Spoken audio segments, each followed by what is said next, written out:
You just caught me fixing my eyebrows there. Hi guys, thanks very much for watching my videos. I really appreciate all the support.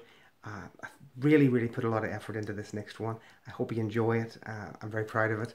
And if you like it, please like, share and subscribe. Brilliant, thanks guys. And it's called Stuff I Should Have Done. I was recently reading a comment by an exjw on a Facebook group which I thought was awesome. He wanted us to list how much time we spend in any given week on JW activities. So I put my thinking cap on and I did some maths. Very painful, it really was. Thank you Google for your calculator there. First of all, we had the Tuesday night book study and the study for the Tuesday night book study. Add to this 30 minutes getting your suit on before going out and an hour afterwards to socialise, and you get a lot. I make it out to be about 2.5 hours on Tuesday night alone. Then we move on to Thursday, the big mamba jamba of the week. That's 1 hour and 45 minutes plus 30 minutes getting dressed and an hour afterwards yet again. What did we ever say to each other that we needed to stay so long after the meetings for? That gives us another 3 hours and 15 minutes alone on school night. While we're at it, what kind of parent thinks it's okay to keep their kids out that late on a school night? 2 times a week, every week without fail. Is it any wonder we were all tired? We never got any proper rest.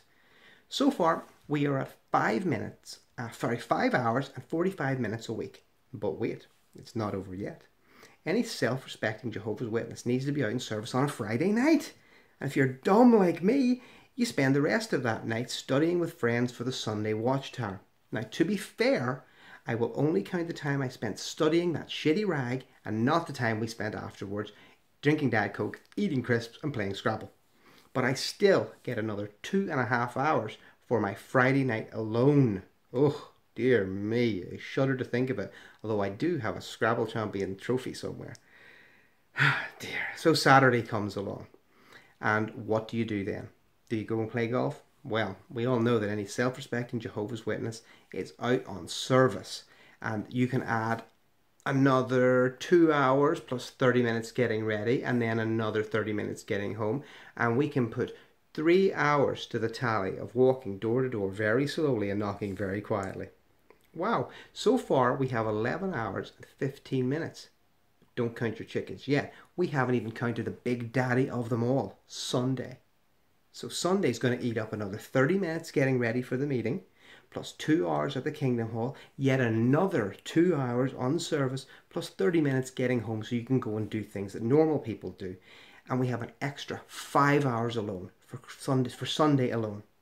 This brings our grand total up to 15 hours and 15 minutes a week just to be a publisher. This is 787 hours a year. Holy fucking shit. I have not even counted the 5 days a year at circuit and district assemblies, which adds 25 hours a year to the total wasted time, an astounding 812 hours per year.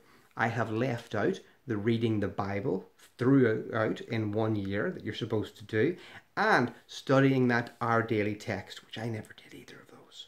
Shh, don't tell my mom. So how could you have spent 812 hours per year instead of those theocratic pursuits? Let's find out. Well, for starters, you could learn to drive.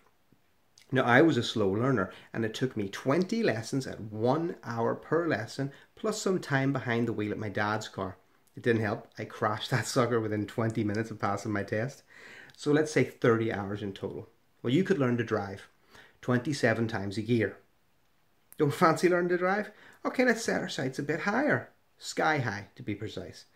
It takes 45 hours training to get your pilot's license, which is awesome. Then you'll need a further 1,500 hours to qualify to become a commercial jet pilot. So in just 2 short years, you can either be a good JW publisher on track to be a ministerial servant, or get a pat in the back if you're a sister. Or you can fly jets for a living. You could walk across America. If you keep this up for 10 years, you could walk around the earth. A bit up in the air for you? Oh, well, let's come down to earth with a run. A marathon to be exact. Well, if you even have one leg and you can only hobble around at 6 miles per hour, you can manage 187 marathons a year. What about education? Maybe you fancy developing the grey matter. I know I do. Well, what could you achieve with your 812 spare hours of study time? My local night school will get you through a GCSE qualification. That's kind of like a mini diploma in America, high school diploma. You need about 7 of them to make an American diploma. You can get through one of those in 1 year with just 30 hours in the classroom. Add to this another 60 hours of studying and doing your homework, and you could get not 1, but 9 GCSEs, making you the best educated window cleaner on the planet. Maybe you'd like to go to university instead. Well, the University of Leeds has a chemistry degree right now that requires 20 hours of work per week in the class. So you could take that course and still have another 200 hours per year to study and do your homework. In 4 years, you'll either be an elder or a scientist. Albert Einstein or Tony Tight Pants Morris. Finally, let's look at some other options for what you could do with your 812 hours. You could boil 6,090 eggs, one at a time. You could get 101 great nights sleep. You could cook 232 turkeys, one at a time. You could learn 2 languages.